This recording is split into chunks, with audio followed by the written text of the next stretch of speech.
예, 안녕하세요. 아시아경제 경제전문방송 AK라디오입니다. 저는 필수경제를 진행하는 경제금융 에디터 김필수입니다. 오늘은 이선혜 증권자본부장 모시고 미국의 B컷 이후의 투자 전략에 대해서 얘기 나눠보겠습니다. 이 부장 어서 오세요. 네, 안녕하세요. 네네네.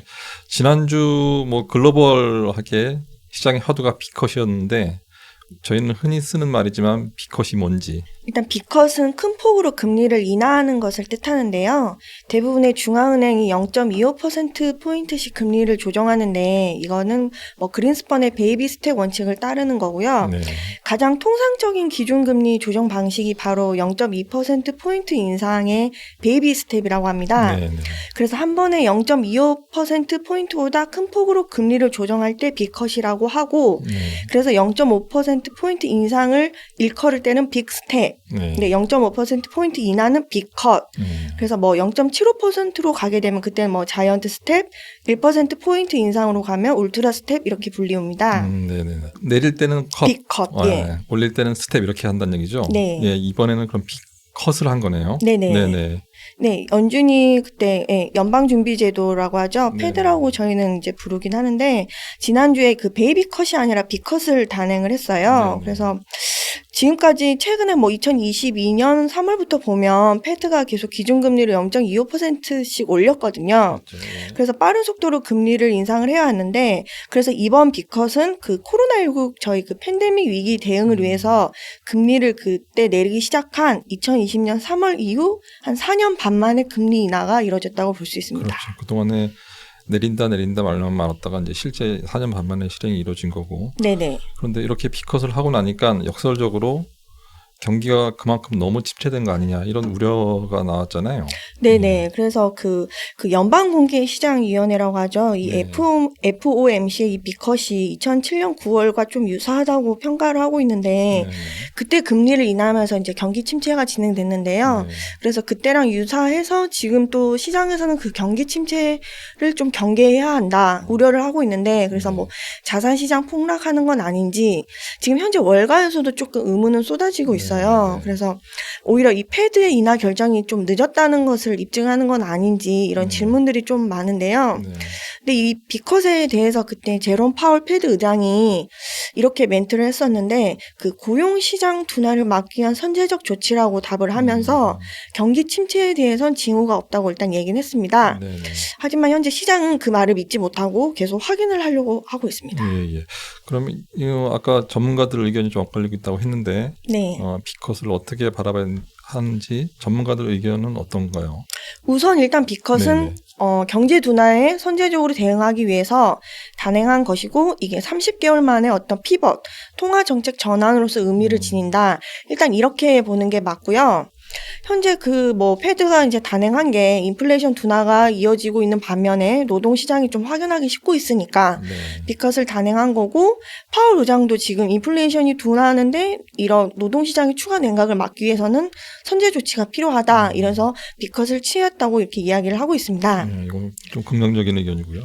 예. 그래서 일단 저희가 과거 사례를 조금 살펴보면 금리 인하가 계속 경기 침체랑 밀접한 관계를 지녀서 이게 경기 침체를 걱정하는 것은 당연한데요. 네. 2001년 닷컴 버블, 2008년 금융위기, 그리고 2020년 코로나19 등 그게 이제 증거가 될 텐데 과거 사례를 살펴봤을 때 금리 동결 이후에 시차를 두고 경기 침체가 좀 발생을 했어요. 그럴 때 이제 패드가 경기 침체와 함께 금리를 가파르게 인하하는 모습을 보여줬었는데 이번에도 미국의 그런 경기 침체에 선제적으로 대응하기 위해서 패드가 금리를 빠르게 인하할 가능성이 커서 연내에도 지금 추가로 인하할 것으로 보거든요. 그래서 너무 심한 걱정, 그런 기운을 좀 접어둘 필요가 있다는 의견의 무게가 좀 실리고 있고 그리고 파월 의장의 멘트를 저희가 계속 살펴봐야 하는데 이 파월 의장도 계속 9월 FOMC 결과 이후에 기자회견에서 현재 경제에서 그 어느 것도 경기 침체 가능성이 높아졌음을 암시하고 있지는 않다. 네. 이렇게 지금 말을 하고 있습니다. 계속 파월 의장은 아무래도 뭐 방어적인 입장에서 얘기를 할 수밖에 없을 거고. 네. 그래도 그 반대편에 우려의 목소리가 있잖아요. 네네. 네네. 그게 아무래도 이제 역사적으로 봤을 때 금리 인하를 했는데도 경기 침체가 지속되거나 오히려 좀 더 깊어졌던 사례가 좀 있습니다. 네. 그래서 우려가 많은데 뭐 그리고 또 과거를 봐도 이게 B컷 0.5%포인트 인하를 해도 경기 침체를 막지 못한 경우도 있었어요. 그래서 뭐 간략하게 일단 뭐 좀 설명을 드리면 그 1930년대 대공황 때 패드가 금리를 대폭 인하했었는데요. 근데 이후에 뭐 은행들이 파산하고 신용 경색이 심화되면서 경기 침체가 좀 장기화됐었고 네. 2008년 금융위기 때를 봐도 그때 패드를 비롯해서 세계 주요 중앙은행들이 사상 최저로 금리 인하를 단행했는데요. 일부 국가에서 저성장과 불황이 장기화됐습니다. 네. 그리고 심지어 저희 그 이웃나라 일본에서도 보면 1990년대 자산 버블 붕괴 이후에 여러 차례 금리를 인하했는데요. 그런데도 이제 극단적인 제로 금리를 오랫동안 시행했는데 수십 년간 디플레이션에서 벗어나지 못했습니다. 이런 사례들이 있으니까 좀 우려의 목소리가 높은 것 같은데 지금 몇 가지 얘기해 주셨지만 사례를 좀 더 좀 들어서 자세히 좀 짚어주실래요? 네, 제가 네. 사례를 조금 분석을 해봤는데요. 일단 당장 2020년 코로나 때로 거슬러 가보면 가장 최근 사례죠. 네, 그때 사실 세계적으로 전염병이 좀 유행을 했었고 세상을 덮치고 마비가 돼가지고 문제가 발생했는데 이후에 금리 인하가 시작됐어요. 그래서 근데 이것도 이제 발빠르게 움직였다고 봐야 되는데 어쨌든 발빠르게 움직여서 자산 시장은 이후에 조금 단기간에 회복한 것이 특징입니다. 네. 그리고 이제 2007년 서브프라임 사태로 가보면 이때도 저희가 어떤 시스템적인 위기가 오기 전에 금리를 내린 게 아닌가 이렇게 생각할 수 있는데 이미 시스템 위기가 왔고 그 이후에 금리 인하가 이루어졌습니다. 그래서 모기지 업체가 그때 미국에서 많이 파산을 했었고 이후에 패드가 2007년 10월 정도 그때 금리 인하를 단행을 했었어요. 그리고 뭐 2001년으로 거슬러 가보면 그때가 닷컴 버블이잖아요.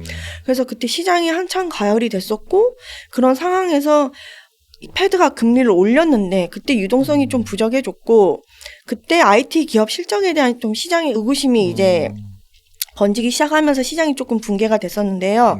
그러고 나서 2001년 1월 이때 패드가 금리 인하를 단행했습니다. 이게 좀 더움을 참을 트는 것처럼 왔다 갔다 한 것도 있고 실기를 한 것 같은 느낌도 들기도 하고 이게 근데 제가 보기에는 선후 관계를 따져야 될 것 같거든요. 어느 게 먼저인지. 네. 이 세 가지 특징에서 보면 금리 인하를 해서 자산 시장이 폭락한 게 아니라 이미 자산 시장이 폭락해서 금리 인하를 했다는 점. 요게 좀 특징으로 있어서 여기에 주목을 할 필요가 있는데요. 그래서 만약에 이 특징에 주목을 한다고 하면 여기 사례에서 우리가 받을 교훈은 금리 인하가 적절한 타이밍을 놓치면 그 효과를 발휘하지 못한다는 것. 그렇죠. 그래서 요번에 그 B컷은 패드의 B컷은 선제 조치 예방 조치로 해석하는 게 맞는 것 같고요. 그다음에 파월 의장 역시도 이번 금리 인하 결정에 대해서 조금 뭐 뒤처지지 않겠다 이런 의지의 표시로 받아들여도 좋다고 말을 했거든요.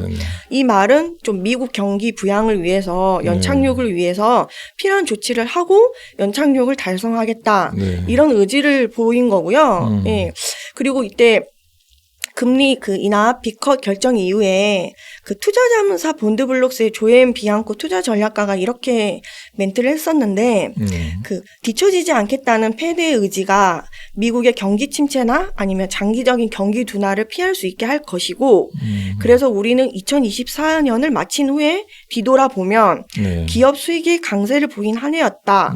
이렇게 말할 수 있을 것이라고 기대를 한다고 이렇게 멘트를 했었습니다. 이 비앙코 투자 전략가는 굉장히 긍정적으로 평가를 한 거예요. 선제 조치를 잘한 거고 나중에는 좋은 평가를 받을 거다 이렇게 하는데 이게 얘기가 반복되는 것 같긴 한데 이제 이번 B컷의 적절성도 결국 시간이 지나고 나면 판단이 되겠지만 최종 판단이 어떻게 날 것 같습니까? 일단은 향후 공개되는 경제 지표를 저희가 봐야 되는데요. 이런 경제 지표가 만약에 약세를 보이거나 이러면 아마 이 경기 둔화, 경기 침체에 대해서 투자자들의 공포가 좀 심화해서 그렇죠. 예, 시장이 패닉 상태로 또 갈 수가 있을 것 같고요. 이 말은 그렇다고 하면 패드가 솔직히 이번에 타이밍을 놓쳤다 이렇게 해석되어질 수 있는 부분이죠.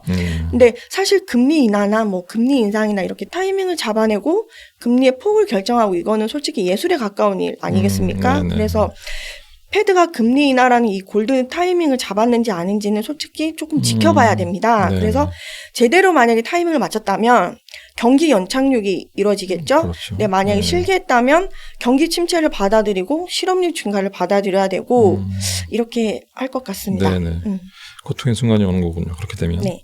다만 그 전문가들의 의견 무게는 어쨌든 연착륙으로 갈 수 있을 것이다. 네. 그래서 이렇게 하기 위해서 비컷을 단행했다. 네. 여기에 조금 무게를 두고 있습니다. 네. 갑론을박이 많지만 어떤 긍정적으로 해석하는 의견이 좀 더 우세하다 이런 얘기인 것 같고요. 네.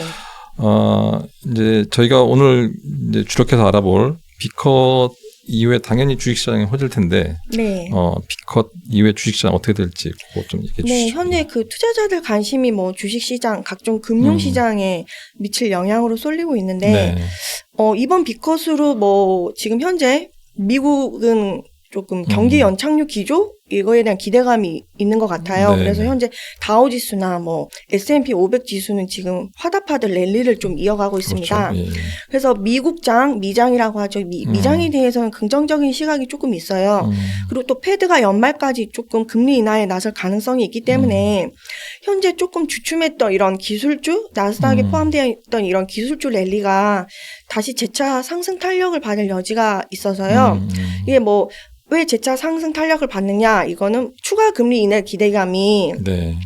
인공지능이나 이런 혁신 사이클에 대한 글로벌 자금의 투자 열기를 조금 자극할 것으로 보여서 아무래도 재원이 몰리게 되면 오르게 돼 있을 것 같습니다. 네. 전반적으로 여튼 시장이 긍정적인 것 같습니다. 이번 주 들어서 2차 전지주들도 다시 약간 회복세를 보이고 있는 것 같고. 네. 예. 그러면 아까 미장이라고 하셨는데 이제 국장, 국내 증시는 어떤가요? 국내 증시는 조금 복잡한 양상입니다. 예. 솔직히 내수 경기 흐름을 고려하면 한국이 미국보다 먼저 비컷을 단행해야 했는데, 네. 현재 저희가 지금 수도권 중심으로 부동산 시장 가열 현상을 겪고 있잖아요. 그렇죠. 예. 그래서 아무래도 조금 딜레마에 빠진 상황이긴 합니다. 네. 국내 금리 정책이 이 미국 패드의 비컷에 큰 영향을 받을 수밖에 없긴 한데, 또 만약에 이게 금리 인하 이런 또 하게 되면 자금이 부동산 시장 그렇죠. 그 쏠림 현상이 더욱 활성화할 수가 있어서 그래서 부동산 시장 이 과열 현상이 현재 우리나라 통화 정책 딜레마를 좀 가중시키고 있다. 이렇게 그렇죠. 봐야 되고 이게 또 주식 시장에도 미친다고 영향을 이렇게 봐야 될 것 같습니다. 예. 그래서 지금 한은도 10월이 아니라 11월로 좀 더 미뤄서 할 수 있다는 얘기도 나온 네. 얘기가 지금 이 부동산 시장 때문에 많이 그런 거고요. 이 동전의 양면 같은 건데 이제 부동산 경기 과열이 가계 대출을 또 부추기고 있잖아요. 네네. 이제 이때밖에 기회가 없다. 그래서 대출이 네. 급속하고 있는데 이것도 문제잖아요. 그렇죠. 네. 부동산 이 경기 가열 양상 그로 인해서 가계 대출 증가세가 좀 심상치가 않은데 네. 근데 사실 이런 가계 부채 급증 그다음에 부동산 가열 이게 금리 인하의 걸림돌이거든요. 네. 그래서 만약에 국내 주식 시장이 현재 이 미국에서 랠리를 펼치고 있는 미국 장과 동조화 추세를 보이려고 하면 네. 사실상 이런 리스크가 조금은 배제, 조금 안정화되어야 합니다. 그런데 이제 어쨌든 그 미국에서 다양한 경제 지표를 저희가 이제 확인을 할 텐데요. 뭐 생각보다 예상보다 나쁘지 않은 경기 상황을 확인하면 국내 증시에는 어쨌든 상승 재료로 조금 요인을 미칠 것으로 예상이 됩니다. 네네. 다만 어쨌든 다양한 변수 영향을 받아서 현재 증시가 조금 짓눌리고 있는 상황이라서 네네. 예. 그 국내 증시 상황을 좀 더 설명해 주시죠. 네, 현재 지금 좀 지지부진하게 네네네. 박스권 장세인데요. 예. 다만 어쨌든 대다수 전문가가 시간이 갈수록 좀 회복의 무게는 두고 있습니다. 네네. 저희 그 코스피가 사실 글로벌 수요 수출에 영향을 좀 많이 받아요. 네네. 그래서 예전 뭐 증권사에서 분석한 리포트를 봐도 네. 이 수요 수출과 밀접한 정비례 이런 그래프를 그리면서 영향을 받는데 최근에 DS 투자증권 보고서에도 이 같은 내용이 실렸습니다. 네네. 그래서 코스피가 글로벌 수요가 전반적으로 회복될 때 네. 가장 좋은 성과를 보인다. 그래서 현재 우리나라는 어쨌든 미국의 수요 회복을 모멘텀을 확인을 해야 됩니다. 네네. 그래서 미국 수요, 즉 수요 소비죠. 이게 네. 확실히 개선되는 신호가 나타날 때 코스피가 좀 반등이 나올 것이다. 이런 전문가들의 시각이 있어요.